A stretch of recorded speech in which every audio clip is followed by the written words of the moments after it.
Nós vamos então estudar aqui o nosso Livro dos Espíritos, livro 2º, Mundo Espírita ou dos Espíritos, capítulo 6, Vida Espírita. Nós estávamos estudando no nosso último encontro esse terceiro item, percepções, sensações e sofrimento dos espíritos, e nós paramos na questão 250. E depois vamos dar continuidade no próximo item, que é o ensaio teórico sobre a sensação nos espíritos. Nesse capítulo, nós começamos a ter aqui alguns esclarecimentos que Kardec trouxe a respeito dessas percepções que os espíritos têm no mundo espiritual. Porque um detalhe interessante, quando se fala sobre vida no mundo espiritual, a partir dos ensinamentos tradicionais, que a humanidade, nós podemos colocar a humanidade como um todo, sem nenhum medo de errar, sempre, a humanidade sempre envolvida com alguma crença que trata da vida no mundo espiritual, já que todas as crenças são espiritualistas, né? Dentro dessas escolas religiosas, naturalmente. Então se fala no mundo espiritual. O indivíduo morre fisicamente, vai para o mundo espiritual e cada um vai para um caminho diferente segundo cada escola, né? Vai para o céu, para o inferno, para Shangri-La, vai para um paraíso qualquer, né? Então sempre se fala sobre se o espírito vai ser feliz ou infeliz, se ele vai ter muito sofrimento ou pouco sofrimento. Mas nunca se teve detalhes sobre a real condição dos espíritos.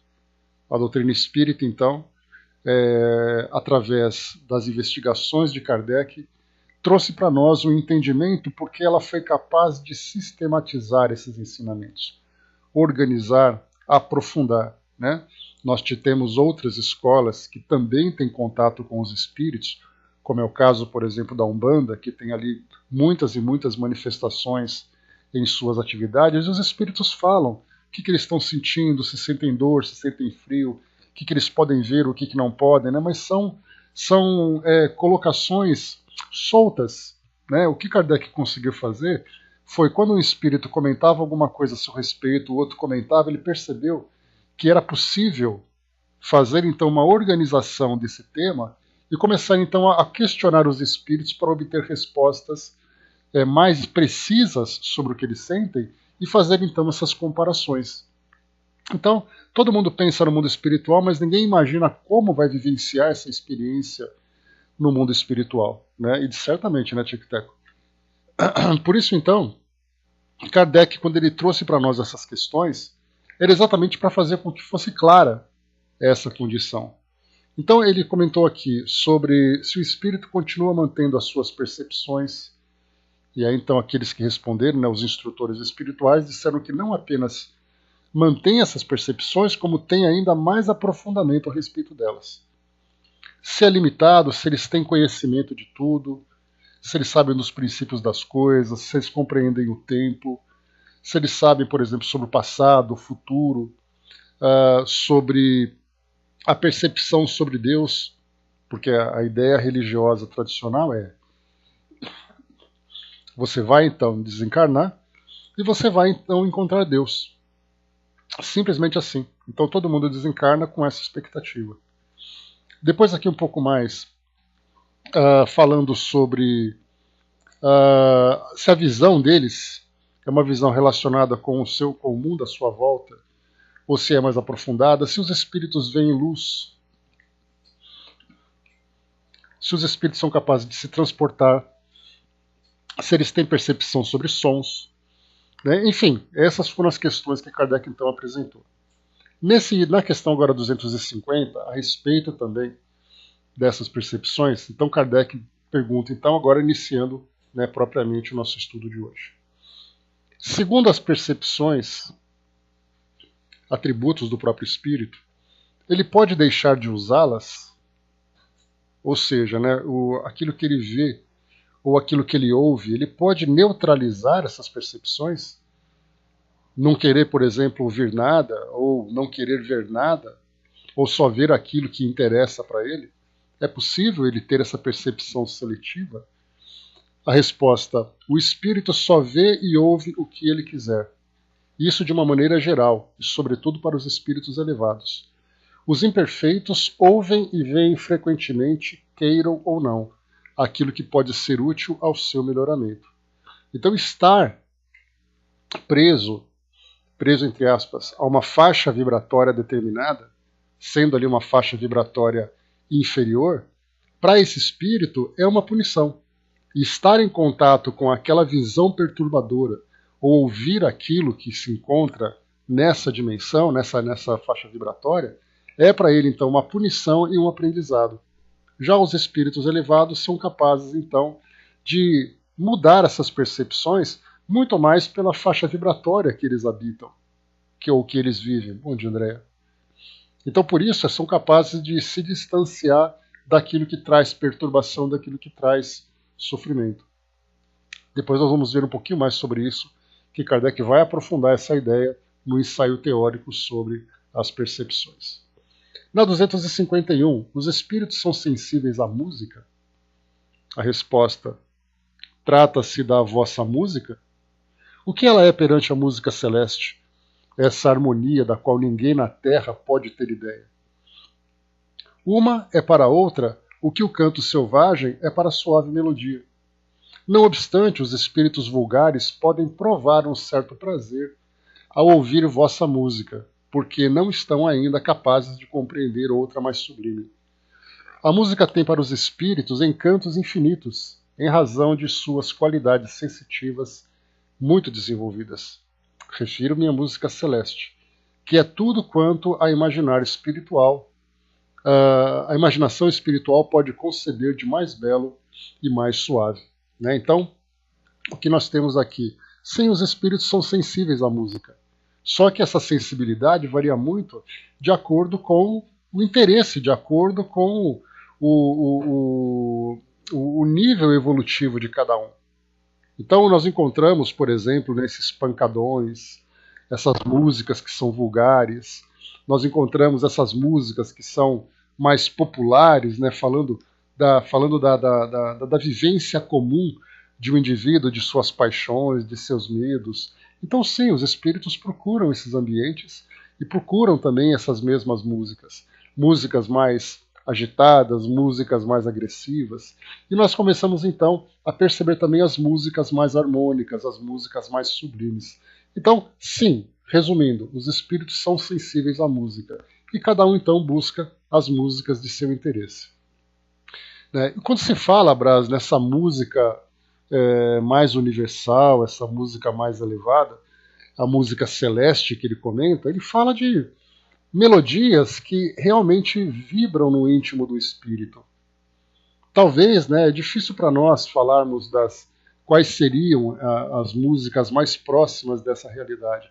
Há aqueles que falam de músicas clássicas que são suaves, porque embora as músicas clássicas, né, a música erudita, seja muito mais trabalhada, necessite muito mais de estudos, muitas vezes nós encontramos músicas que transmitem sentimentos bastante agressivos. Não é o fato, eu adoro música clássica. E você vai então ouvir uma música que é agitada. A quinta melodia, a quinta sinfonia de Beethoven, por exemplo. Como é que você vai relaxar ouvindo Beethoven com essa música? Então, você tem essa e tantas outras músicas. Né? E aí então a música New Age talvez seja aquela que mais nos sensibilize. Tanto que música New Age, né, que significa nova era, trata exatamente dessa ideia, né, dentro do universo esotérico, da mudança daquela era de peixes para a era de aquário. A era de aquário, né, segundo o entendimento esotérico, trata exatamente de mais espiritualidade. Né, mais espiritualidade, mais tecnologia, mas em especial dentro dessa espiritualidade, segundo o entendimento esotérico. Então, a música da nova era é exatamente isso, fazer com que os indivíduos se elevem espiritualmente. Daí, então, a New Age, que trazem músicas de cantoras como, por exemplo, Lorena, trazem cantores como Enya, músicas instrumentais como Kitaro, dentre outros artistas reconhecidos e desconhecidos. Né? Tá, pessoal, me dá só um instantinho, por gentileza. Aqui, então, assim, dentro dessa faixa vibratória, nós temos, então, assim, músicas que são mais sensíveis. Inclusive, né, eu dei uma interrompida aqui agora porque minha irmã fez um comentário. Porque nós temos músicas que são estudadas, né? Bom dia, Arnaldo, bom dia, sumido. Né, que são músicas estudadas, né, por neurocientistas, né, que músicas que atingindo determinada frequência, né, 432 Hz é a frequência que se estuda, faz exatamente ali que ela tem um resultado no cérebro das pessoas, né, que foram experimentadas, diferenciado, que traz ali estudando, por exemplo, dentro de ressonâncias magnéticas, né, percebe, por exemplo, essa mobilização, né, de energias dentro do cérebro, fluxo sanguíneo e tudo mais, que são percebidas usando determinada frequência. Então a musicoterapia hoje é algo que é estudado, embora não seja, né, parte da ciência tradicional, ela é estudada, ela é praticada, né, por terapeutas que fazem com que as pessoas tenham um relaxamento diferenciado. Até mesmo semana passada me recordo de ter assistido na televisão uma clínica de musicoterapia, né, com profissionais que atendiam pessoas que começavam então a trabalhar músicas, a trabalhar ouvindo músicas, a relaxar ouvindo músicas que trazem ali uma frequência diferente, um ritmo diferente, e isso provoca um efeito físico e psíquico bastante claro, bastante objetivo sobre elas. Né? Então é muito interessante, bacana. Né? Então é muito interessante a gente ver o efeito da música sobre nós. Então há aquelas músicas que são tão melódicas, independente do gênero, não precisa ser necessariamente New Age. Você pega uma música que é popular, você pega uma música que é sertaneja, você pega uma música sei lá, uma música clássica, que não somente a letra traz para nós algo que nos sensibiliza, mas falando especificamente sobre a melodia. Então é aquela melodia que é muito sensível, que as pessoas choram, as pessoas se sentem, ficam mais sensibilizadas de fato. Né? O Brás colocou filme A Comunidade de Santo Daime, nem fiquei pasmo com a beleza dos inários deles. Né? Então são músicas selecionadas exatamente para isso. Só que nós fazemos, né, Brás, de um modo mais instintivo. Porque você ouve aquela música assim, eu estou ouvindo aquela música porque ela é bonita, porque eu gosto, porque ela mexe comigo, mas não necessariamente com o outro. E quando nós falamos sobre músicas celestiais, Kardec tem um capítulo especial sobre música espiritual, ou música espírita, lá no livro Obras Póstumas, um artigo que ele publicou, lembrando que o Obras Póstumas é uma coletânea de textos de Kardec, que eram ensaios que ele fazia, textos que ele escrevia, aquele momento que você quer escrever alguma coisa e você põe no papel e depois você engaveta, aí que depois da desencarnação dele, né, amigos e a esposa então pegaram essas anotações, organizaram e publicaram. Então, nós vamos encontrar também aqui na Revista Espírita falando sobre essa questão das músicas do mundo espiritual. Então, livros de André Luiz que nós já ouvimos, livros psicografados por Chico e por outros médiums também, falam, né, de situações em que a música nessas colônias, nessas comunidades espirituais, tem um objetivo bastante específico, não apenas de entretenimento, mas realmente para sensibilizar as pessoas. E para quem gosta de música, sabe o efeito que ela provoca. Né? Quando você ouve uma música que você gosta, você presta atenção. Mesmo que seja algo instintivo, é algo que realmente nos chama atenção. Então, perguntando para nós aqui se os espíritos também são sensíveis, são. Agora, para a gente poder falar, por exemplo, sobre a música celeste, né, a gente teria que pensar de que modo que essas músicas são produzidas, quem produz essas músicas, que tipo de instrumentos são utilizados, ou simplesmente são músicas criadas a partir da força mental dos espíritos. Né? Então nós vamos aprendendo sobre tudo isso. Já vimos nos relatos, por exemplo, de André Luiz, que eles utilizam realmente instrumentos musicais. Já outros pensam apenas naquela melodia que é produzida pela força mental, através da mobilização de fluidos. Né? Então, nós vamos aprendendo aos poucos sobre o que acontece no mundo espiritual, mas algumas coisas realmente para nós, por serem muito abstratas, nós não conseguimos compreender na condição de encarnados em que nós estamos agora. Mas aos poucos a gente vai elevando esse nosso entendimento. Questão 252. Os espíritos são sensíveis às belezas naturais?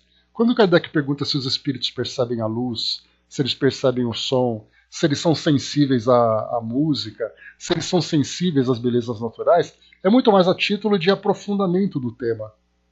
Porque a pergunta é, depois que o espírito desencarna, Ele presta atenção nas coisas, aquilo que ele vê, aquilo que ele percebe à sua volta, mexe com ele de alguma forma, ou ele fica um ser completamente insensível?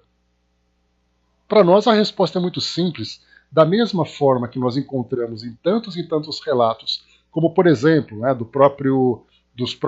das próprias entrevistas de Kardec, como de outras obras, se os espíritos sentem medo daquilo que eles percebem à sua volta, significa que eles estão sendo sensibilizados. Quando eles dizem, né, estou envolvido no ambiente de terror. Esse terror, na verdade, é um sentimento que brota dentro dele a partir daquilo que ele percebe à sua volta. Então, para nós, uma resposta é muito clara, muito simples. O espírito fica feliz, o espírito fica triste, ele fica horrorizado, ele fica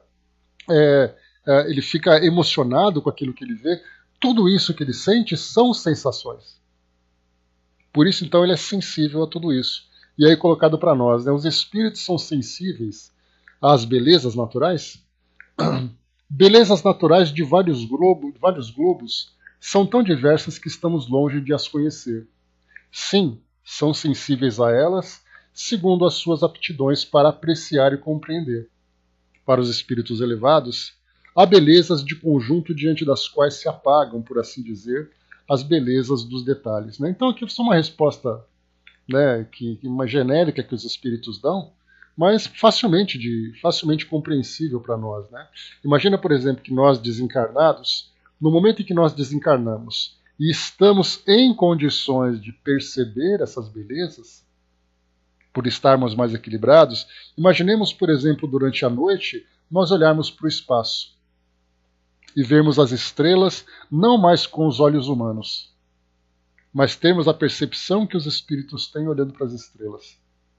Será que nós somos capazes de imaginar a beleza de tudo isso? Então, o que os espíritos colocam é sim, né? Então nós temos as belezas das paisagens do nosso mundo. É claro que os espíritos vão responder assim, né? O que são as belezas do vosso planeta quando se olha para as belezas do universo? Não é disso que a gente está falando. Isso para nós é muito claro.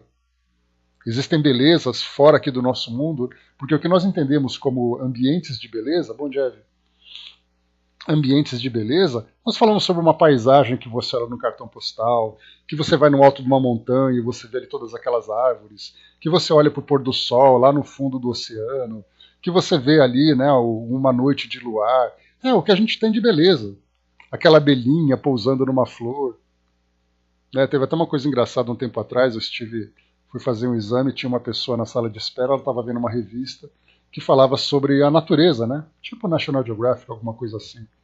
E ela estava comentando, ela parou para mim e falou assim: ai, mas ontem de manhã eu vi uma joaninha tão bonita. Aí eu olhei para ela assim, ela ficou tão emocionada porque ela viu uma joaninha, a ponto de comentar numa sala de espera de um laboratório. Eu falei, tá bom, né? Que bacana, né? Bonita a joaninha mesmo, né?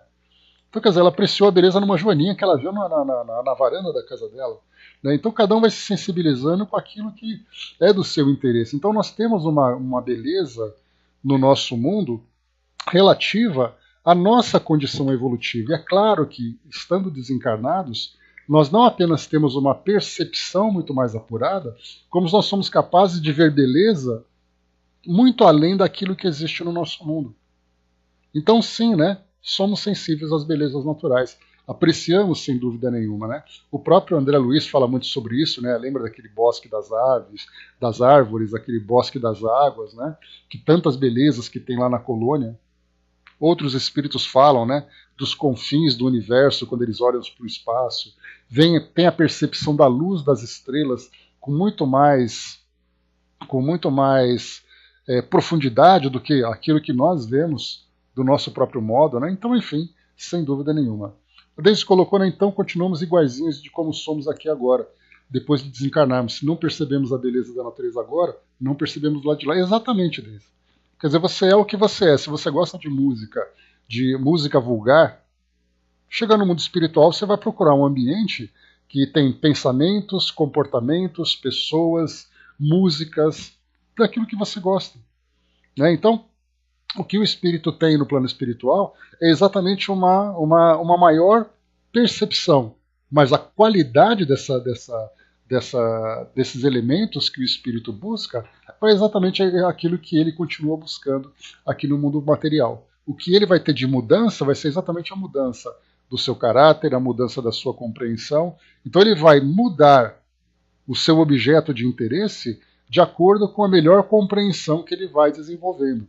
Não simplesmente porque ele desencarna e no mundo espiritual ele muda simplesmente, ele deixa de ser aquilo que ele era.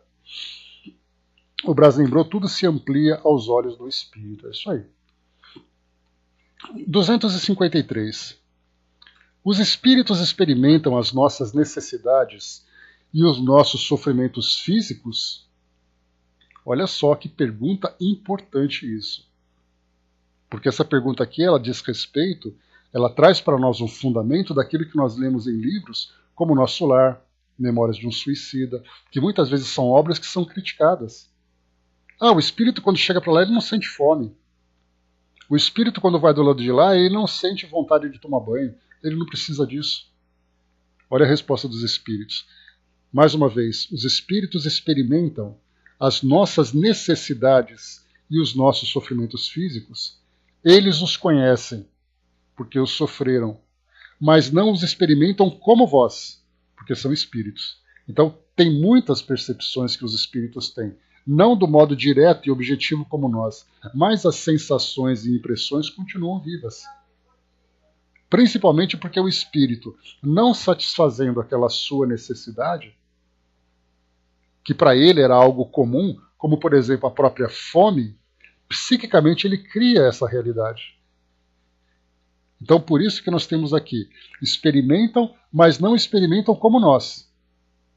Exatamente porque nós temos o corpo físico, e o nosso corpo físico traz impressões que são muito mais concretas do que apenas aquilo que é criado mentalmente. O Tico-Tá colocou nossos gostos também trazemos de vidas anteriores, não somos produtos de uma única existência, uma única encarnação, não, sem dúvida. Né? O espírito traz as suas tendências, né, daquilo que ele vai desenvolvendo no decorrer da sua trajetória. Algumas dessas tendências ele vai dissipando conforme ele vai se equilibrando e outras permanecem, né? Tanto que nós somos, na verdade, fruto do passado. Muitas dessas tendências inferiores que nós trazemos hoje, elas não nasceram simplesmente do nada. No passado eu era um espírito equilibrado e agora eu me desequilibrei.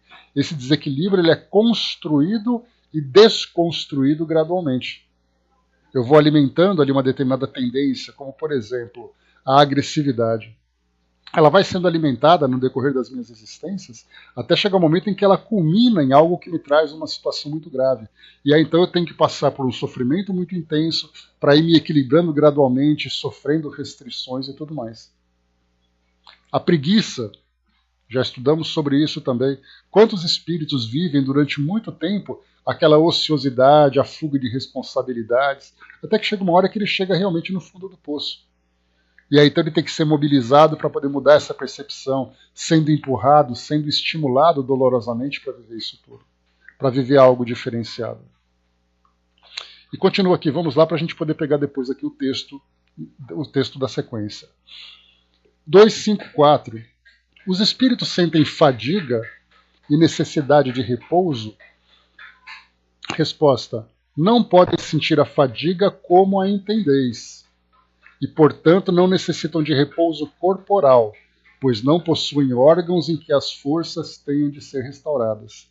Mas o espírito repousa, no sentido de não permanecer numa atividade constante. Ele não age de maneira material, porque sua ação é toda intelectual e o seu repouso é todo moral. Há momentos em que o seu pensamento diminui a atividade e não dirige a um objetivo determinado. Esse é um verdadeiro repouso, mas não se pode compará-lo ao do corpo. A espécie de fadiga que os espíritos podem provar está na razão de sua inferioridade, pois quanto mais se elevam, de menos repouso necessitam. Então, na verdade, o espírito sente o estresse da atividade que ele realiza ou da experiência que ele está vivenciando, mas não é do mesmo modo como nós estamos sentindo hoje. Da mesma forma que o indivíduo tem um estresse mental, aquilo que é chamado de estafa mental, os espíritos também vivenciam. O espírito esgota as suas energias, esgota as suas forças, dependendo daquilo que ele está vivendo. Imaginarmos, por exemplo, um espírito como André Luiz, que durante muito tempo, ele ficou durante 8 anos vivendo naquele ambiente, como nós vimos lá no primeiro capítulo de Nosso Lar, naquele ambiente de perseguição, naquele ambiente de dor, de sofrimento, ele mesmo sendo constrangido, sendo assediado constantemente, no final ele se sentia completamente esgotado. Muito mais mentalmente, só que como nós sabemos que a mente reflete sobre o corpo, ele então se sentia esgotado fisicamente. Tanto que durante o seu processo de recuperação, ele foi submetido então a um tratamento para se recuperar, entre aspas, fisicamente, que na verdade era um restabelecimento fluídico energético que ele precisava, e também mentalmente, de se perceber num ambiente diferenciado. É o caso, por exemplo, muito simples da gente compreender, muito palpável na nossa realidade. Nós temos, por exemplo, ali profissionais da área de saúde, como é o caso, por exemplo, de médicos, principalmente do serviço público, professores do serviço público e até também do serviço particular, policiais, tanto civis como militares. São 3 categorias do serviço público, que são 3 categorias que mais pedem licenças dentro das clínicas psiquiátricas. Não porque fisicamente estão sendo exigidos. Muitas vezes o professor vai para a sala de aula, volta, fica sentado, fala, levanta, tal. O policial senta lá no carro dele, faz ali um patrulhamento. O médico está sentado ali na sua cadeira e tudo mais, né? E todo mundo pensa assim, mas qual motivo ele tem para se cansar? E aí então nós começamos a falar do esforço mental que esses profissionais fazem. Não apenas em função do exercício propriamente dito, mas do estresse, do ambiente, da pressão que ele sofre. Chega uma hora que ele se esgota. E aí então há necessidade de uma licença para que ele possa se reabilitar, se recuperar. Não apenas se recuperar, mas se reabilitar também. Então nós vemos que o estresse mental, aqui no mundo físico, ele não é diferente do mundo espiritual. Muitas vezes no mundo espiritual se torna muito mais intenso em virtude das experiências que o espírito está passando. No caso de um suicida, que chega no mundo espiritual e fica revivendo constantemente aquela mesma situação, dá para a gente imaginar o tamanho do esgotamento psíquico que ele sofre? Então, no mundo espiritual não é só paraíso. Aquele estresse que persegue, que afeta os espíritos, é algo muito real para eles. E aí então a gente pensa assim, então ele fica largado no chão, parece que ele está esgotado fisicamente. Na verdade, esse esgotamento psíquico faz com que ele não tenha vontade de fazer nada. Não tenha forças para fazer nada. Forças entre aspas, não força física, mas força mental para tomar qualquer tipo de iniciativa. Então isso acontece. Então o espírito, quando sofre, até mesmo dentro dessas ideias tradicionais das escolas religiosas, quando nós falamos do inferno, o espírito que vai para o inferno é porque ele é um pecador. Não se pensa, por exemplo, o que esse espírito está sentindo exatamente. Ele, como espírito, não o pecador, de viver naquele ambiente infernal, de viver aquele fogo eterno. Isso não é analisado, né? Porque você fala assim, você vai para o céu, vai ser feliz, ou você vai para o inferno. Mas até mesmo dentro desses dogmas, nós podemos analisar objetivamente o espírito. Como ele se sente nesse momento? Ele perde essas percepções? Ele perde essas sensações? Não. Continua viva na sua memória. Mas como nós entendemos agora a realidade do mundo espiritual, daquilo que o espírito vive de acordo com a sua desencarnação, de acordo com a faixa vibratória que ele ocupa, de acordo com o conteúdo mental e moral que ele traz em si, tudo isso para ele gera, sem dúvida nenhuma, um grande estresse. Não tenhamos dúvida disso. O Brás colocou, né? Será que eu vou cair em uma compulsória puxando a cachorrinha de novo? Vai saber, né, Brás? A gente está construindo agora esse nosso futuro, né? Então, mais uma vez aqui, por isso que Kardec perguntou se ele sente fadiga, não física, mas psíquica, sem dúvida nenhuma, é algo que o afeta efetivamente. 255. Quando um espírito diz que sofre, de que natureza é o seu sofrimento? Angústias morais que o torturam mais dolorosamente que os sofrimentos físicos. Já acabamos de falar sobre isso também, né? Mas o espírito cria no seu psiquismo algo que para ele se assemelha a um sofrimento físico. É o caso dos espíritos que continuam vivenciando as suas doenças, as suas mutilações, as suas lesões. Para ele é uma realidade. Ele sente aquele efeito. 256. Estou passando rápido aqui porque a gente vai ter mais desse assunto para tratar. Como alguns espíritos se queixam de frio ou calor? Se o espírito não tem corpo físico. Porque nós lembramos, né? De que forma que nós sentimos o frio? De todos os sentidos que nós temos, né? O olfato, o paladar, a audição, o tato e a visão. O tato, por exemplo, é aquela quantidade de inervações que nós temos na nossa pele, onde você sente um toque, onde você sente um corte, onde você sente temperaturas. Então, todos esses fenômenos exteriores, ou esses efeitos exteriores, chegam ao nosso cérebro através de uma interpretação que é feita, né, pelo nosso sistema nervoso a partir dessas terminações que tem na nossa pele. Você passa, por exemplo, uma pena na sua perna, você sente. Você pega uma agulha e toca no seu braço, você sente. Porque é uma resposta do nosso sistema nervoso na parte sensitiva, na parte de sensibilidade. Mas e os espíritos? Como é que eles podem sentir isso? Se eles não têm mais essas terminações? Como é que o espírito pode sentir fome se ele já não tem mais o estômago? Se ele não tem mais uma debilidade de nutrientes para fazer com que ele sinta ali uma baixa de glicose, uma falta de carboidratos para dar energia para ele? A resposta: lembrança do que sofreram durante a vida, e algumas vezes tão penosa como a própria realidade. Frequentemente é uma comparação que fazem para exprimirem a sua situação. Quando se lembram do corpo, experimentam uma espécie de impressão, como quando se tiram a capa e algum tempo depois ainda se pensa estar com ela. Então imaginemos que nós estamos cobertos por uma capa durante um bom tempo, depois você tira. Dá a impressão de que continua ali presente. E essas percepções se tornam muito mais intensas quanto mais vinculado ao corpo físico o espírito se encontra, mesmo depois de desencarnado. Aquele reflexo continua repercutindo sobre ele. É difícil para nós, a gente tenta fazer uma análise para nos aproximar dessa realidade tanto quanto possível, mas é muito difícil. É mais ou menos nós falarmos assim: todos nós já vimos filmes, já assistimos a documentários em que se fala, por exemplo, sobre a vida numa estação espacial onde a gravidade é quase zero, que é chamado de microgravidade. Então nós vemos ali os astronautas flutuando, andando de um lugar para outro, tanto na ficção como na realidade. Aqui nós temos, inclusive, ainda para poder sentir um pouco do efeito da gravidade, nós temos alguns voos que são feitos, tanto experimentais como turísticos, em que o avião simula uma queda, e nesse momento, como as pessoas não estão presas ao cinto de segurança, elas ficam flutuando, entre aspas, mas na verdade elas caem junto com o avião. Então elas ficam ali flutuando dentro do avião. Quando nós olhamos isso, a gente fica imaginando, isso deve ser uma delícia. Por que deve ser uma delícia? Porque não é algo natural que nós estejamos vivendo no nosso dia a dia. Por isso a gente tenta imaginar como isso deve ser bom. E só quem já experimentou sabe qual é o prazer.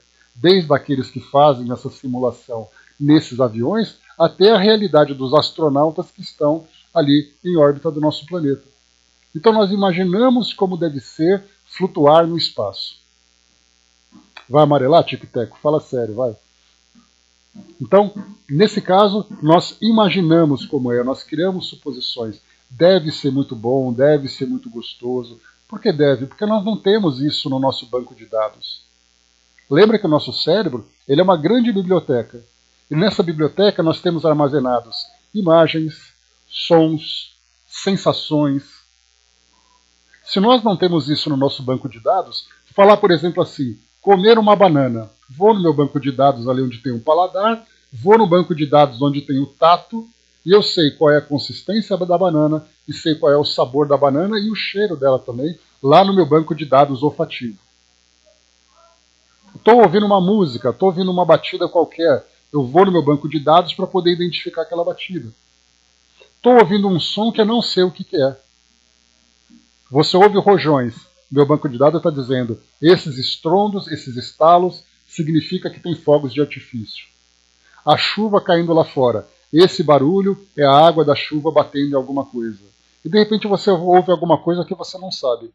Significa que você nunca ouviu aquilo antes e, portanto, aquele som não está registrado no seu banco de dados. Quando nós olhamos um objeto, você olha uma mesa, ou qualquer objeto que tenha aquele formato semelhante. Nós vamos no nosso banco de dados visual e identificamos aquele formato dizendo, isso é uma mesa, isso é um objeto para cá, isso é aquilo tudo. Aí você pega um objeto que você nunca viu. Por que você não sabe o que é aquilo?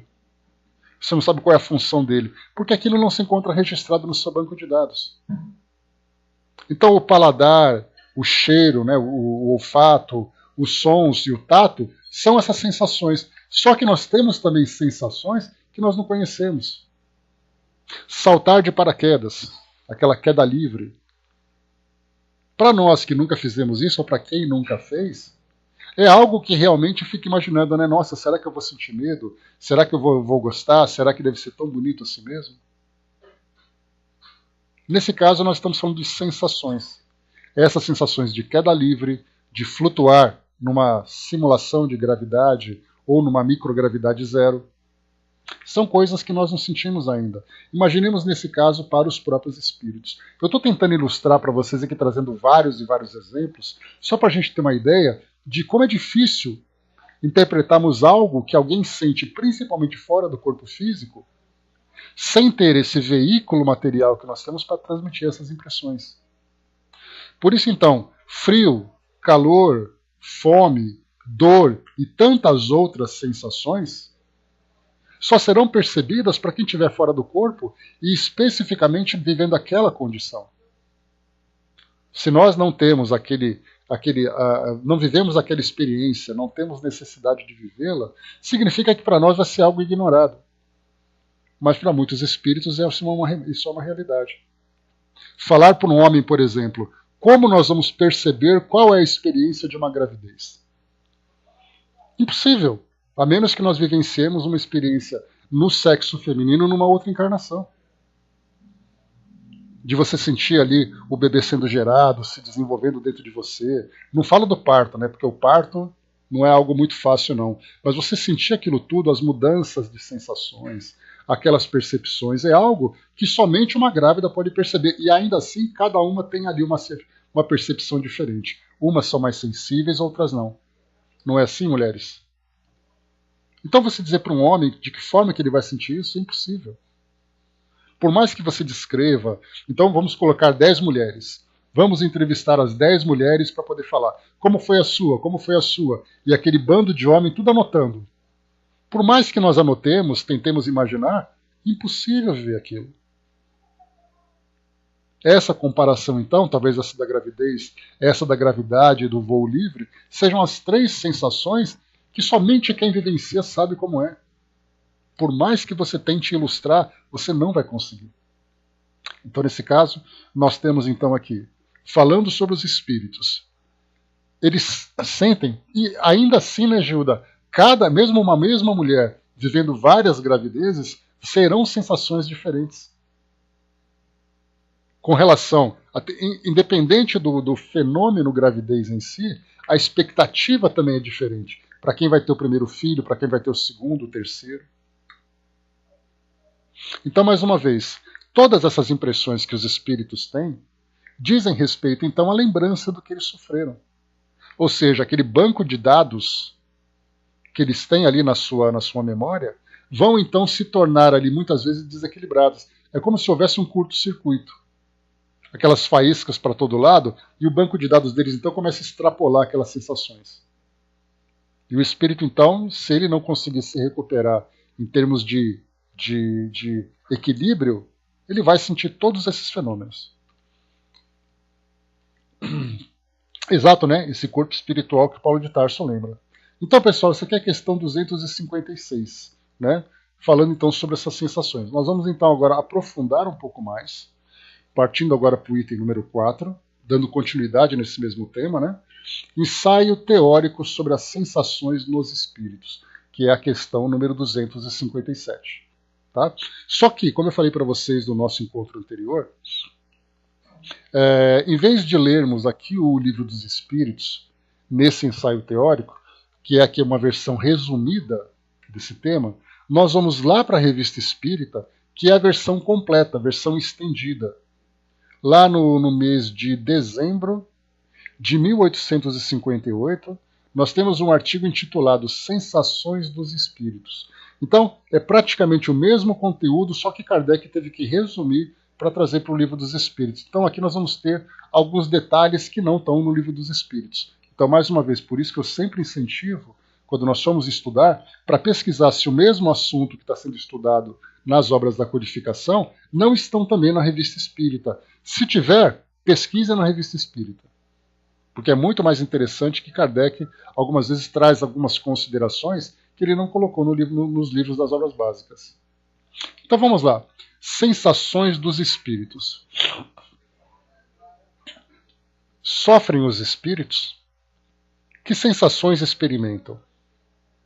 Tais questões nos são naturalmente dirigidas e vamos tentar resolvê-las. Então Kardec já lembra que muitas pessoas perguntam, né, o espírito sofre? O espírito tem isso? Por que o espírito está dizendo que está com frio? Então, durante, né, a apresentação das obras, naquela época, lembrando que Kardec publicou o Livro dos Espíritos em 1857, e aquilo vendeu assim absurdamente. Tanto para aqueles que são os interessados em conhecer a doutrina espírita, aqueles que simplesmente têm curiosidade e aqueles que são opositores. Começaram a falar de espíritos, mas até então os espíritos não se manifestavam de uma forma tão clara para falarem sobre suas experiências. Então muitas dessas questões começaram a aparecer daqueles que queriam aprender, daqueles que ficavam curiosos e tudo mais. Por isso ele coloca então genericamente essas duas questões iniciais. Dudu colocou, né, se nós encarnados somos espíritos, por que os desencarnados não sofreriam, né? É porque a ideia do corpo físico, né, Dudu? Porque muita gente pensa assim, não é o corpo, não é o espírito em si que vivencia tudo isso, mas é o seu próprio corpo. Quando ele perde o corpo, por que ele sente? E é aí que nós começamos a entender, então, que o corpo físico é um veículo, mas todas as impressões e sensações ficam registradas na mente. Se o espírito, então, tem a sua própria mente e a mente não desaparece, porque é exatamente ali a fonte de sua inteligência, de suas sensações, ao estar desencarnado, ele leva essas informações. E dependendo da intensidade que ele vivencia, mesmo fora do corpo físico, ele mantém esse banco de dados que pode se tornar vivo e ativo, trazendo para ele diversas consequências, positivas ou negativas. A emoção que o espírito tem, a vontade de chorar, seja pela dor, seja pela emoção, nós encontramos muito, né, os espíritos chorando quando reencontram um ente querido, o espírito chorando porque tem um sofrimento atroz. E aí então, quando ele se encontra incorporado no médium, o médium chora. E aí? Quando o médium chora, significa que o espírito está chorando. Ele pode até não produzir a lágrima como substância material, mas ele produz a lágrima como uma impressão que ele tem. Ele gera aquele fenômeno. O sofrimento marca um perispírito, sim, até porque muitas vezes o sofrimento é decorrência dessa marca, porque o espírito mentalmente registra esse fenômeno no seu perispírito. O perispírito é um molde, é uma quantidade de fluidos que nós vamos moldando de acordo com a força do nosso pensamento. Quando eu moldo um perispírito esteticamente perfeito, é porque a minha força mental produziu isso e, consequentemente, pelo equilíbrio que eu trago. Se eu tenho um desequilíbrio, e eu me recordo, por exemplo, de lesões, de sofrimentos físicos, isso repercute no meu perispírito. E até mesmo quando encarnado, muitas doenças que nós trazemos no nosso corpo físico é em decorrência de algo produzido mentalmente. O espírito tem uma fixação em uma determinada experiência, essa fixação gera uma quantidade de energia, afeta o seu perispírito e depois aparece no seu corpo físico. Por exemplo, tumores, doenças diversas, começam no seu psiquismo e repercute depois no seu corpo físico. Braz lembrou aqui, nosso equilíbrio emocional no mundo espiritual vale a pena ter. O perispírito funciona como uma esponja para o espírito e o corpo físico é o mata-borrão, né, Braz? Porque é o corpo físico que absorve os impactos mais diretos. Só que no mundo espiritual, não. No mundo espiritual, o espírito, aquilo que ele pensa, repercute diretamente sobre ele. E aí é o grande problema, porque ele sente isso como realidade. Então vamos lá. Sofrem os espíritos? Que sensações experimentam?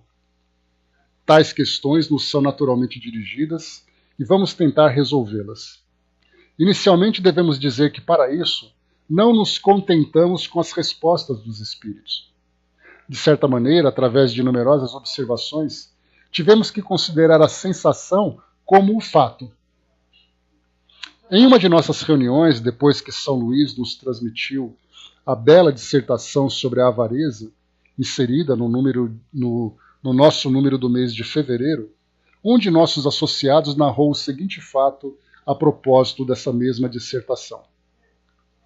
Só um instantinho, só para fazer aqui uma comparação para vocês. Olha só, esse trecho que eu li para vocês aqui não tem no Livro dos Espíritos. Olha que interessante. Então Kardec traz ali os bastidores, né? Isso aqui é só um parêntese. Então ele traz os bastidores, como é que o assunto surgiu e tudo mais. Então é muito mais interessante, muito mais produtivo para nós lermos. Eu estou no mês de dezembro de 1858, Gilda. Sensações nos espíritos. Então, um dos nossos associados, né, daqueles que participavam das reuniões lá da sociedade, narrou o seguinte fato a propósito dessa mesma dissertação. Então o tema era a avareza, e aí então o associado narrou para eles então. Estávamos ocupados de evocações numa pequena reunião de amigos, quando se apresentou inopinadamente, sem que o tivéssemos chamado, o espírito de um homem que havíamos conhecido muito bem, e que, quando vivo, poderia ter servido de modelo ao retrato do avarento feito por São Luís. Um desses homens que vivem miseravelmente no meio da fortuna e que se privava não pelos outros, mas para acumular sem proveito para ninguém. Então era aquele indivíduo que saía todo maltrapilho na rua, muitas vezes passava até fome, mas ele tinha uma fortuna guardada. É aquela doença moral que o indivíduo tem do apego, que nem para ele, para ter uma vida digna, ele faz isso. Quantas vezes nós encontramos, por exemplo, né, vamos colocar uma situação real, pessoas que frequentam postos de saúde e vão até hospitais públicos pedir ajuda, tendo dinheiro para pagar um plano de saúde. Ele não paga, porque ele vai dizer, eu não posso gastar esse dinheiro porque esse dinheiro é muito importante. E ele se submete àquilo, mesmo que para ele se reverta a algum tipo de benefício. Era inverno, estávamos perto do fogo. De repente aquele espírito lembrou-nos o seu nome, no qual absolutamente não pensávamos, pedindo-nos permissão para vir, durante 3 dias, aquecer a nossa lareira, porque sofria horrivelmente do frio que voluntariamente suportara durante a vida e que por sua avareza também fizera outros suportar. Era um alívio que experimentaria, acrescentou, caso concordássemos com o pedido. Então a gente lembra que quando ele fala sobre frio, lareira, nós estamos falando da Europa no inverno, ou seja, neve, muito frio, lareiras. Aquele espírito, pois, experimentava a penosa sensação de frio. Mas como experimentava? Eis aí a dificuldade. A esse respeito, dirigimos a São Luís as seguintes perguntas. Consentiríeis em dizer-nos como esse espírito de avarento, que não tinha mais o corpo material, podia sentir frio e pedir para se aquecer? A resposta: podes representar os sofrimentos do espírito pelos sofrimentos morais. Kardec então insistiu. Concebemos os sofrimentos morais como pesares, remorsos, vergonha, mas o calor e frio, a dor física, não são efeitos morais. Experimentam os espíritos tais sensações? A resposta: tua alma sente frio? Não, mas tem consciência da sensação que age sobre o corpo. Kardec comenta: disso parece resultar que esse espírito de avarento não sentia um frio real, mas a lembrança da sensação do frio que havia suportado a essa lembrança, tida por ele como realidade, tornava-se um suplício. São Luís responde: é mais ou menos isso. Fique bem entendido que há uma distinção que compreendeis perfeitamente entre dor física e dor moral. Não se deve confundir o efeito com a causa. Se bem entendemos, poderíamos, ao que nos parece, explicar as coisas do seguinte modo. Diz aqui Kardec. O corpo é um instrumento da dor. Se não é a causa dessa primeira, é pelo menos a causa imediata. A alma tem a percepção da dor. Essa percepção é o efeito. A lembrança que da dor a alma conserva pode ser muito penosa, mas não pode ser ação física. De fato, nem o frio nem o calor são capazes de desorganizar os tecidos da alma, que não é suscetível de congelar-se nem de queimar-se. Não vemos todos os dias a recordação ou a apreensão de um mal físico produzirem o efeito desse mal como se real fosse? Não as vemos até causar a morte? Toda a gente sabe que aqueles cujos membros foram amputados costumam sentir dor no membro que lhes falta. Certo que aí não está a sede, ou sequer o ponto de partida da dor. O que há, apenas, é que o cérebro guardou essa impressão. Lícito, portanto, será admitir-se que coisa análoga ocorra nos sofrimentos do espírito após a morte. Essas reflexões são justas? Sim. Mais tarde, porém, compreendereis melhor ainda. Esperai que novos fatos venham vos fornecer motivos de observação. Deles tirareis consequências mais complexas, mais completas. O que São Luís quis dizer aqui para Kardec? Que ainda havia muito a conhecer. Quantos espíritos falariam sobre suas sensações, sobre seus sofrimentos, sobre suas condições? Muitas vezes até chocantes. De imaginar, por exemplo, que aquilo seria possível de acontecer. André Luiz, lá no primeiro capítulo de Nosso Lar, ele falava não apenas da fome e da dor, mas ele sentia a barba crescendo no rosto. Porque é algo natural. Um homem acostumado a se barbear todos os dias, se ele fica 3 dias, a primeira coisa que ele vai pensar, nossa, eu devo estar barbudo. E aí ele passa a mão no rosto. Algo natural, é um reflexo para nós. A mesma coisa poderia dizer com relação às mulheres habituadas a viver a experiência da menstruação. Mulheres no plano espiritual que sentem o sangramento, para elas é uma realidade, porque isso faz parte do seu dia a dia. É algo armazenado no seu banco de dados mental. Mesmo que nós ficamos imaginando, mas isso é um absurdo. Sim, pode ser um absurdo, assim como os indivíduos que foram, por exemplo, decapitados, sentem sangue escorrer pela garganta, mesmo estando desencarnados. Aquilo que está registrado, prestem bem atenção nesse detalhe para a gente deixar isso bem claro. Tudo aquilo que você já vivenciou como experiência física ou emocional, qualquer coisa. O dia que você furou o dedo quando era criança e depois desse dia você nunca mais fez isso de novo porque você ficou esperto, você ficou atento. Aquele furo no dedo ficou guardado no seu banco de dados. E, portanto, a sua mente é capaz de reproduzir aquela mesma sensação, mesmo que você não a vivencie fisicamente. Daí o grande problema vivenciado por espíritos que desencarnam na condição de adictos. Espíritos que desencarnam na condição de viciados, de dependentes químicos. A droga afeta o seu sistema nervoso, provoca uma sensação que fica armazenada no seu banco de dados mental. Quando essas impressões, ou melhor, o uso dessas substâncias, se torna intenso, ele fica habituado àquelas mesmas sensações. É daí então que fica aquele círculo vicioso. Inicialmente o corpo físico provoca uma sensação, ele gosta daquela sensação, quer vivenciar mais as sensações, então ele começa a buscar. Então aquilo que começa fisicamente se torna para ele algo, uma necessidade mental. Quando o espírito desencarna, ele leva consigo essa mesma realidade. Tudo aquilo que acontece positivamente acontece negativamente. Sim, naquele caso, Luiz, do filme Os Outros, ele traz ali uma série de detalhes que, se nós pudéssemos apurar assim, colocar assim de uma forma mais precisa, aquele filme seria perfeito. Ele é quase um filme espírita. Por que eu falo quase um filme espírita? Porque é um filme baseado em sensações dos espíritos, mas não quer dizer que, se você averiguar cada uma daquelas informações, você vai perceber que tem uma ou outra situação ali que não é bem daquele jeito. Mas ali mostra que o espírito vive aquela realidade. para ele, aquilo é o mundo real, porque a sua mente reproduz aquilo. O Brás colocou, né? Muitos imaginam o espírito como coisa abstrata. Esse foi o principal objetivo de Kardec. Tanto que quando nós começamos a estudar aqui esse capítulo Vida Espírita, deixa eu voltar um pouquinho aqui.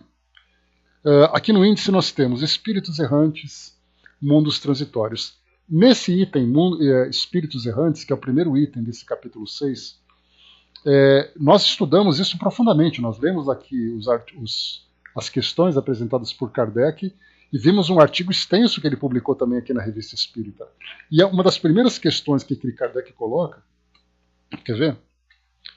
Deixa eu colocar aqui, eu estou aqui no Livro dos Espíritos, vou abrir aqui nesse item primeiro, Espíritos Errantes. Olha a primeira pergunta que Kardec põe. Deixa eu ver aqui. Primeiro não, outras questões, deixa eu ver aqui.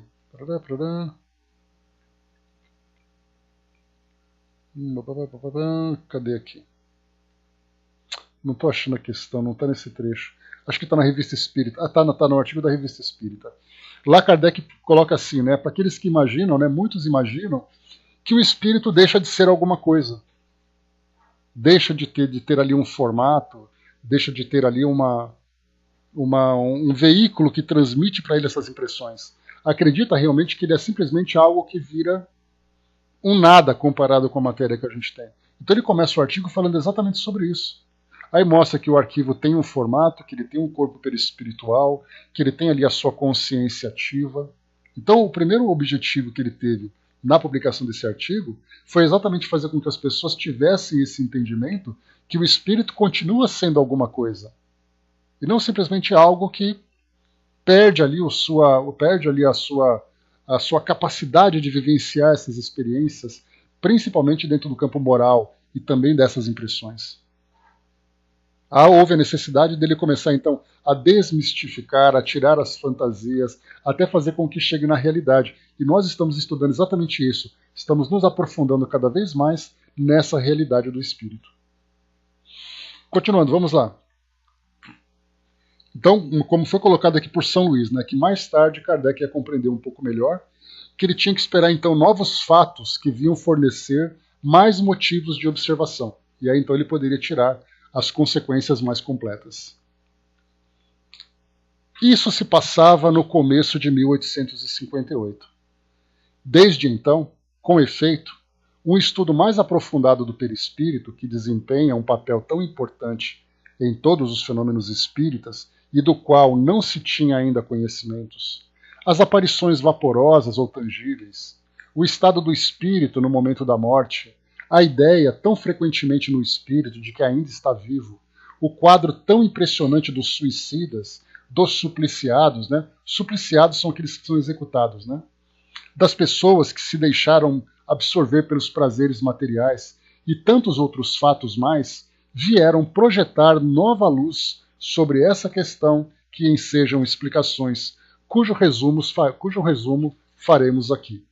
Então, o que Kardec coloca? Esse artigo foi publicado em dezembro de 58. Essas questões a São Luís foi no começo de 58. Então, 12 meses praticamente se passaram para que Kardec ficasse durante esse ano todo observando vários espíritos que foram se manifestando e trazendo as suas impressões. Essa introdução que nós demos aqui agora, então, mais uma vez só para poder reforçar, não está lá no Livro dos Espíritos. Kardec começa, a partir de agora, a publicar no Livro dos Espíritos. Por isso que é importantíssimo, sempre venham aqui para esse livro buscar os bastidores desses artigos, desses assuntos que Kardec publica por lá. Diz aqui para nós, então, o perispírito é o laço que a matéria do corpo prende o espírito, o qual o tira do meio ambiente, do fluido universal. Participa ao mesmo tempo da eletricidade, do fluido magnético e até certo ponto da matéria inerte. Poder-se-ia dizer que é a quintessência da matéria. Lembra, né, quando nós falamos da matéria quintessenciada, é que antigamente, né, os gregos colocavam que a matéria ela era composta de 4 elementos. Ainda hoje, né, dentro daquela ideia mística, nós temos ainda, né, os 4 elementos, né? O fogo, o ar, a água e a terra. E aí Kardec coloca a quinta essência, é essa essência não material. Assim como nós temos, né, o sexto sentido. Por que sexto sentido? Porque nós temos 5 sentidos físicos, já falamos, né? Audição, visão, olfato, paladar e tato. E aí então, o sexto sentido. E aqui depois nós temos também a matéria quinta essenciada. É aquela matéria que é a quinta essência, aquela não material. É o princípio da vida orgânica, porém não o da vida intelectual, que reside no espírito. É, além disso, o agente das sensações exteriores. Olha de novo, hein? Aquilo que acontece fora afeta o corpo físico, passa pelo perispírito e chega na consciência. Essa consciência guarda no banco de dados aquilo que ele experimentou. No corpo, os órgãos, servindo-lhe de condutos, localizam essas sensações. Destruído o corpo, elas se tornam gerais. Daí o espírito não dizer que sofre mais da cabeça do que dos pés ou vice-versa. Não se confundam, porém, as sensações do perispírito que se tornou independente com as do corpo. Estas últimas, só por termo de comparação, as podemos tomar, e não por analogia. Um excesso de calor ou de frio pode desorganizar os tecidos do corpo, mas não pode causar nenhum dano ao perispírito. Liberto do corpo, o espírito pode sofrer, mas esse sofrimento não é corporal, embora não seja exclusivamente moral, como o remorso, pois que ele se queixa do frio e calor. Também não sofre mais no inverno do que no verão. Temo-los visto atravessar chamas sem experimentarem qualquer dor. Nenhuma impressão lhes causa, consequentemente a temperatura. A dor que sentem não é, pois, uma dor física propriamente dita. É um vago sentimento íntimo, que o próprio espírito nem sempre compreende bem. Precisamente porque a dor não se acha localizada e porque não se produzem agentes exteriores. É mais uma reminiscência do que uma realidade. Reminiscência, porém, igualmente penosa. Algumas vezes, entretanto, há mais do que isso, como vamos ver. Aqui, só abrindo mais um parêntese, esse é um assunto, por exemplo, que é interessante de nós abordarmos ao falarmos sobre a cremação. Porque Emmanuel, por exemplo, ele traz aquela recomendação, através do Chico, de aguardarmos 72 horas antes da cremação. Exatamente porque é o tempo para que o espírito seja, então, desconectado do seu corpo físico. Mas se o espírito não sente o fogo queimando o seu corpo, para que essa preocupação? Exatamente porque o espírito sente as repercussões. O espírito mentaliza aquilo que ele está vendo e para ele, sem dúvida nenhuma, é uma grande agonia, uma grande aflição. E não muito diferente disso, acontece quando nós falamos sobre a morte do corpo físico e o tratamento que é dado para esse corpo. Nós temos, por exemplo, a cremação, nós temos, por exemplo, o sepultamento, que é a inumação. Nós temos, por exemplo, nos casos que nós vemos, né, principalmente nos filmes antigos, quando os marinheiros que morrem, os corpos são lançados ao mar. Se o espírito está ligado àquele corpo físico, ele vai sentir na cremação o fogo ardendo no seu corpo. Se ele é lançado ao mar, ele vai se sentir afogado. Se por acaso ele é sepultado, ele vai se sentir o escuro, o frio, a falta de ar. Ou seja, o espírito vinculado ao seu corpo físico, e ele vendo aquele ambiente que está ali acontecendo com ele, para ele aquilo é uma realidade.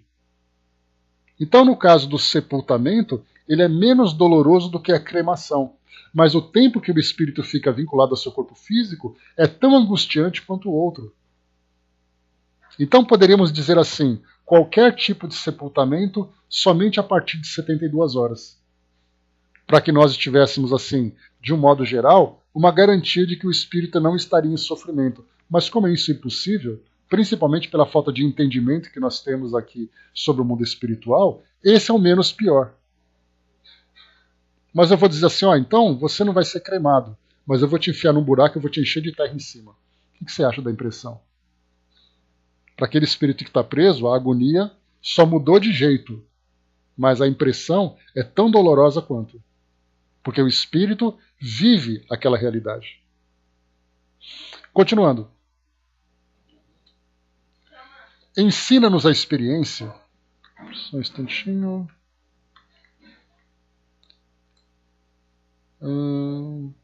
Tá. Ensina-nos a experiência que, por ocasião da morte, o perispírito se desprende mais ou menos lentamente do corpo, que durante os primeiros minutos depois da desencarnação, o espírito não encontra explicação para a situação em que se acha. Crê não estar morto, por isso que se sente vivo. Vê ao lado o corpo, sabe que lhe pertence, mas não compreende que esteja separado dele. Essa situação dura enquanto haja qualquer ligação entre o corpo e o perispírito. Que nos reportemos à evocação do suicida dos banhos da Samaritana, que relatamos no nosso número do mês de junho.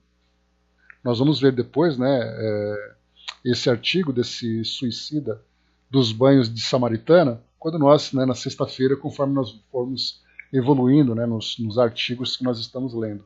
Chegaremos lá. Mas Kardec fala então, porque vocês se lembram de Samaritana? Era aquele caso em que, chegamos até a falar sobre isso no livro Céu e Inferno. Era aquele caso de um homem que estava caminhando, aí ele entrou num hotelzinho, numa pensão, e ele pediu então para tomar um banho. Aí ele foi para a banheira, tal, fechou a porta, e ele pegou então uma navalha e cortou o próprio pescoço. E aí então esse espírito foi evocado. Nós estudamos esse caso lá no livro Céu e Inferno, na seção dos suicidas. Então é chamado dos banhos de Samaritana. Quando chegou então a pessoa responsável, viu então aquele homem banhado de sangue naquela banheira com o pescoço cortado. E continua então aqui, vamos lá. Como todos os outros, ele dizia: não estou morto. E acrescentava: no entanto, sinto os vermes a me corroerem. Ora, indubitavelmente os vermes não lhe corroíam o perispírito, e ainda menos o espírito. Roíam-lhe apenas o corpo.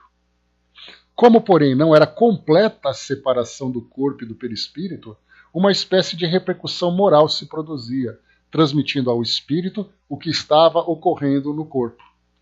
Repercussão talvez não seja o termo próprio, porque pode induzir a suposição de um efeito muito material. Era antes a visão do que se passava com o corpo, ao qual ainda o conservava ligado ao perispírito, o que lhe causava a ilusão que ele tomava por realidade. Teve um caso, uma experiência muito interessante.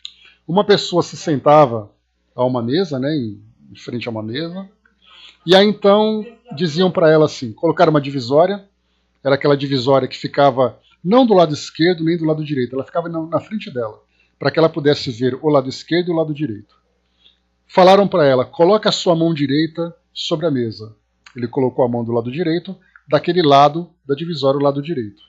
Do lado esquerdo, disseram para ela assim, coloque a sua mão em cima da mesa, sobre a mesa. Colocou. Aí depois, colocou a mão não, colocou uma mão de borracha.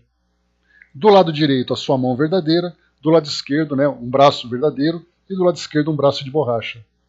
E aí então a pessoa começou a passar uma pena sobre aquele braço de borracha.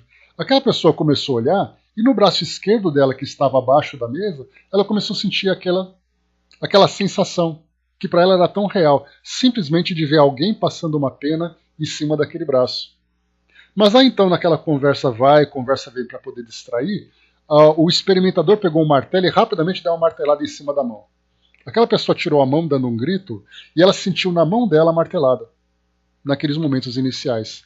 Simplesmente por ver o martelo batendo em cima dessa mão. Talvez você encontre alguma coisa assim no YouTube. Se eu não me engano, foi lá que eu vi. Então mostra assim, aquilo que nós vemos é uma realidade. Então nós reproduzimos aquilo na nossa mente a partir daquela experiência vivenciada. E continua.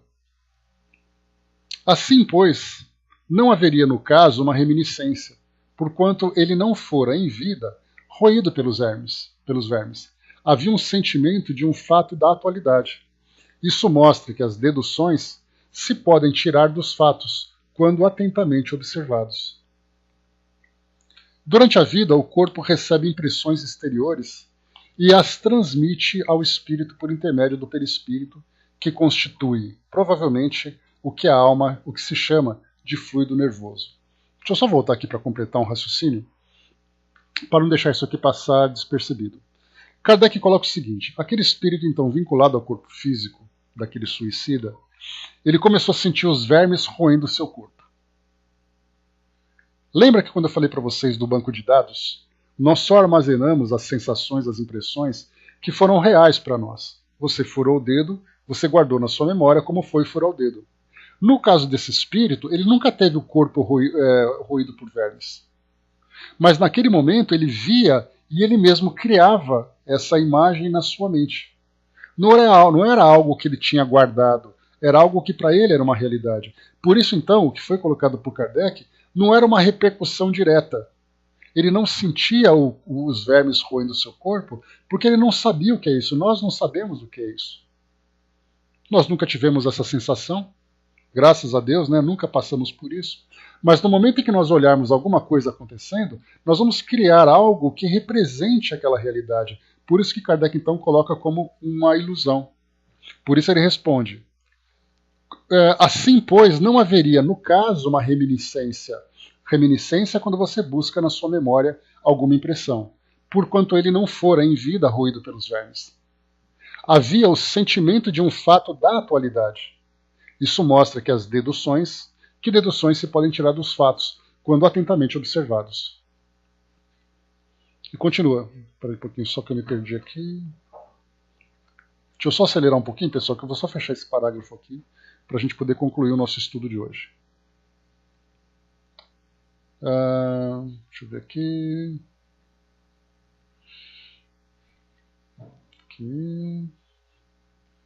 Espera mais um pouquinho só.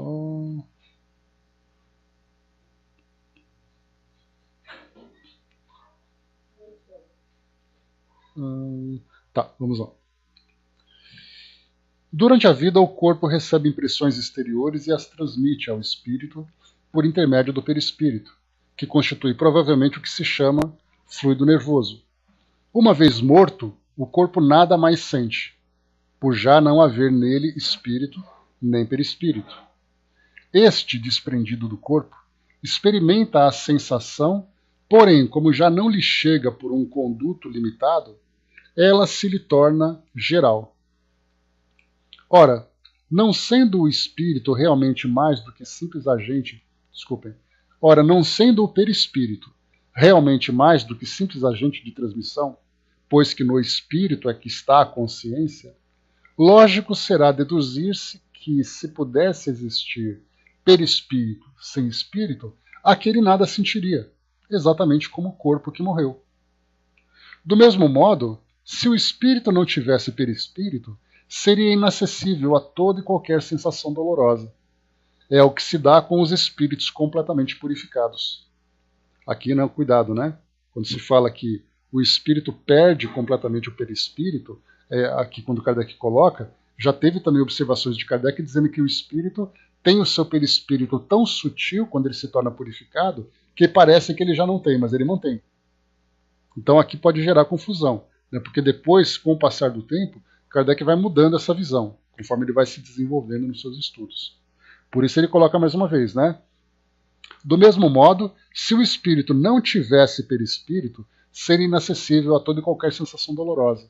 É o que se dá com os espíritos completamente purificados. Ele vai mudar essa visão depois no futuro, tá?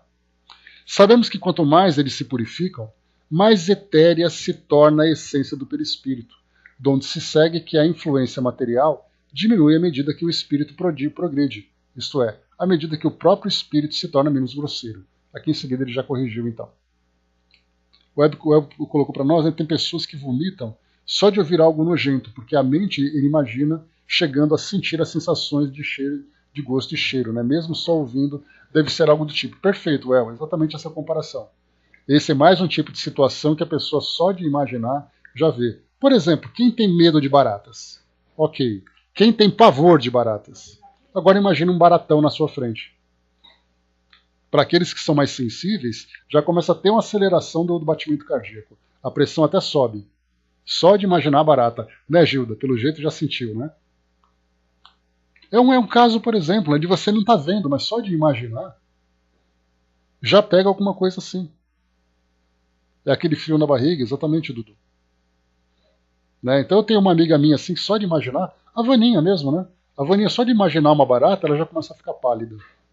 Você imagina quando ela dá de cara com uma barata, ela é capaz de desmaiar. E não estou falando isso no sentido cômico, é uma realidade. Ela é capaz de ter um desmaio se ela encontrar com uma barata. Tamanho o pavor que ela sente. Então a nossa mente tem aquele banco de dados. Para quem nunca viu uma barata, não tem essa imagem registrada, isso pode não ser nada, mas para quem já tem, principalmente quando essa imagem ela fica registrada relacionada com uma situação pavorosa. Como é o caso, por exemplo, já falamos sobre isso, o Sérgio Breves, ele é psicólogo lá do Rio de Janeiro, e ele já deu palestras no Centro Espírita Leon Denis. Né? Ele vai sendo formado, Dudu, conforme o tempo vai passando. E algumas dessas informações que ficam armazenadas nesse banco se tornam muito mais presentes, é o caso que eu estou contando agora. Sérgio Breves, então, psicólogo, espírita, palestrante do Centro Espírita Leon Denis, já fez palestras lá, ele também faz terapias de vivências passadas. E ele contava um caso de uma mulher que tinha tamanho pavor de baratas que ela se submeteu a uma terapia, embora ela fosse evangélica. Na regressão de memória, o que ela encontrou? Ela, presa num lugar fechado, parecia uma prisão, um calabouço, coisa parecida, e aí então ela desencarnou. Ela morreu. Só que na morte do corpo físico, ela ficou presa a esse corpo durante um tempo. E enquanto o corpo dela entrava em decomposição, baratas andavam em cima do corpo. E aquilo ficou guardado na sua mente. Na encarnação seguinte, ela então não conseguia chegar perto de baratas. Imaginar a barata para ela é uma doença. Ela, por exemplo, na sala da casa dela, ela contava, tinha 4 latas de veneno, uma em cada canto do lugar, porque se ela ficasse encurralada num canto, ela tinha como se virar. Ela ia acabar com aquela lata em cima da barata, né? Mas ela ia conseguir fazer alguma coisa. E as terapias, depois, com o tempo, começaram a minimizar esses efeitos. Então nós temos um banco de dados de uma imagem relacionada com uma situação. E aí, então, no momento que você vê aquela imagem, você tem o quê? O desencadeamento de lembranças que trazem, então, essa grande dor. A Eve colocou, né, não chego a desmaiar, mas causa pânico, arritmia, tudo. Né? E barata é uma coisa tão simples, meu Deus. Dudu colocou, né, eu já chego a ter pavor de avião. Não olho nem para um voando no céu, né? Pânico, né? Vai saber, né? A Angelina colocou, né, já sonhei que em um lugar quadrado cheio de baratas, né? Vai saber também, né? O que mais que nós temos? O Tic-Tac colocou, né? Já imaginou que faria um único pente de memória e sem o resto do hardware? Pois é. Né? Então, pessoal, o que a gente começa a perceber é exatamente isso. Né? Bom dia, Latino. O que a gente começa a perceber é exatamente isso. Imagens ou sons, sabores ligados a experiências positivas ou negativas. Às vezes você tem uma impressão, alguma coisa, que te lembra algo positivo. Essa lembrança positiva faz exatamente com que nós recordemos situações prazerosas que depois traz para nós aquele sentimento agradável. Então, só para a gente poder finalizar, acabando esse parágrafo aqui, deixa eu ver.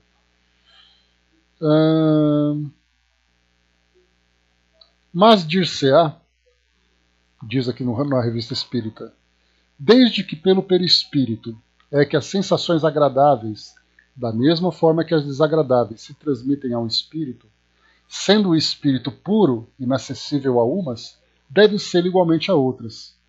Assim é, de fato, com relação às que provêm unicamente da influência da matéria que conhecemos. O som dos nossos instrumentos, o perfume de nossas flores, nenhuma impressão lhes causam. Nenhuma impressão lhe causam. Entretanto, ele experimenta sensações íntimas, de um encanto indefinível, das quais ideia alguma podemos formar. Porque, a esse respeito, somos pais cegos de nascença diante da luz. Sabemos que isso é real, mas por que meio se produz? Até lá não vai a nossa ciência.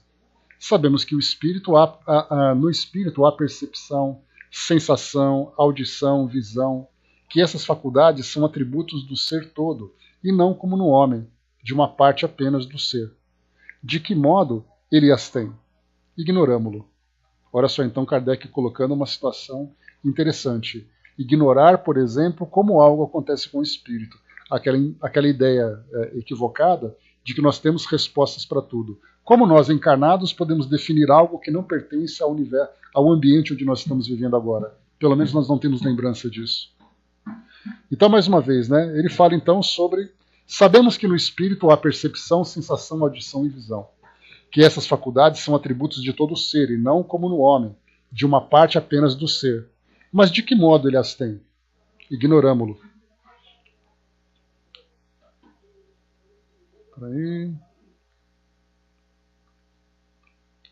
Ignoramo-lo.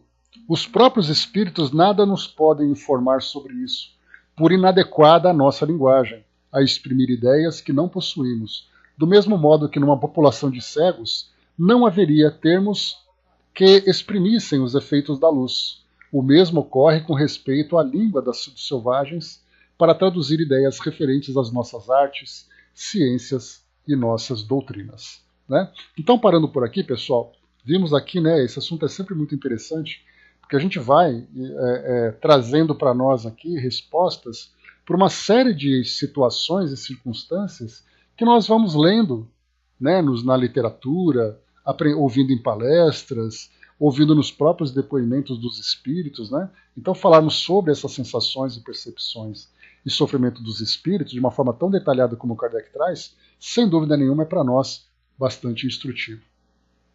Então, meus amigos, encerramos por aqui o nosso encontro de hoje. Nós paramos aqui mais uma vez na Revista Espírita, dezembro de 1858, artigo Sensações nos Espíritos. Nós paramos na página 502, vamos iniciar